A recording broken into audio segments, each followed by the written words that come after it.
এমনিতেই পশ্চিম মেদিনীপুর জেলার তাপমাত্রা প্রতিদিন হু হু করে বাড়ছে। সকাল ৮টা পেরোতে না পেরোতেই বইছে লু। জেলা জুড়ে লাল সতর্কতা জারি করেছে প্রশাসন। তবে এর মধ্যেই জনসভা করলেন তৃণমূল সুপ্রিমো মমতা বন্দ্যোপাধ্যায়।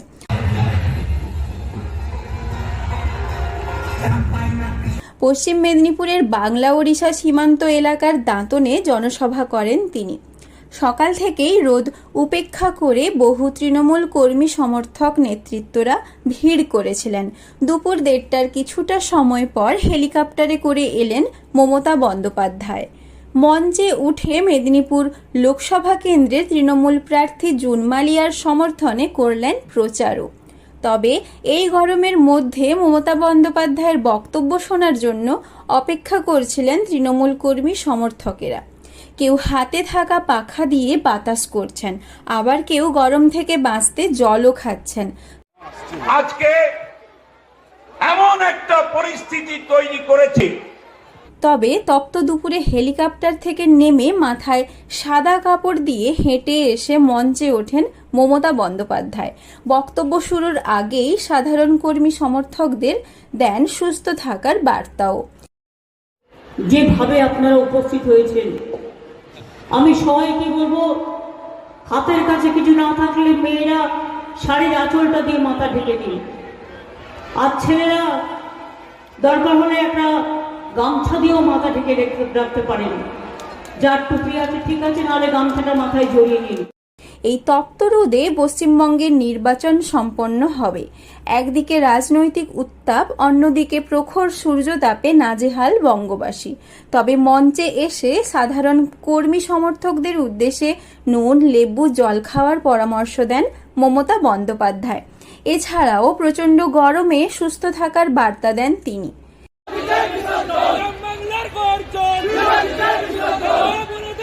এত গরম, এই গরমে মিটিং শেষ হয়ে যাওয়ার পর কেউ অন্তত 8 ঘন্টা জল খাবেন না। গরম থেকে গিয়ে শরীরটা ভালো করে ঠান্ডা জলে মুছে নিয়ে তারপরে দরকার হলে একটু চিনি, লেবুর রস খেয়ে নেবেন, যাতে গরমটা লু না বইতে পারে। আমি গতকাল আমার নিজের হেলিকপ্টার 3 দিন ধরে এয়ার কম্প্রেসর কাজ করছিল না। 40-45 মিনিট করে ট্রাভেল করেছি। হেলিকপ্টার যখন রাস্তা মাঠে দাঁড়িয়ে থাকে তখন ওটা আগুনে দগ্ধ হয়ে থাকে। এছাড়াও জুন মালিয়ার সমর্থনে রাজনৈতিক বক্তব্য রাখেন মমতা। বক্তব্য রাখতে গিয়ে বিরোধীদের একাধিক নীতির প্রতিবাদও করেছেন।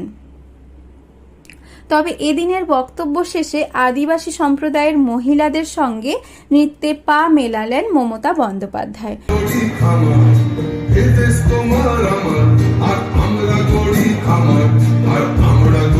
শুধু নৃত্য নয়, মঞ্চে দাঁড়িয়ে ড্রামও বাজালেন তিনি।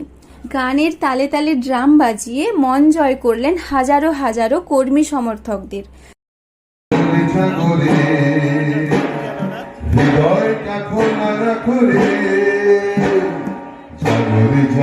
স্বাভাবিকভাবে নির্বাচনের আগে দাঁতনের বুকে মমতা বন্দ্যোপাধ্যায়ের নির্বাচনী জনসভা কতটা প্রভাব ফেলে তা বলবে সময়।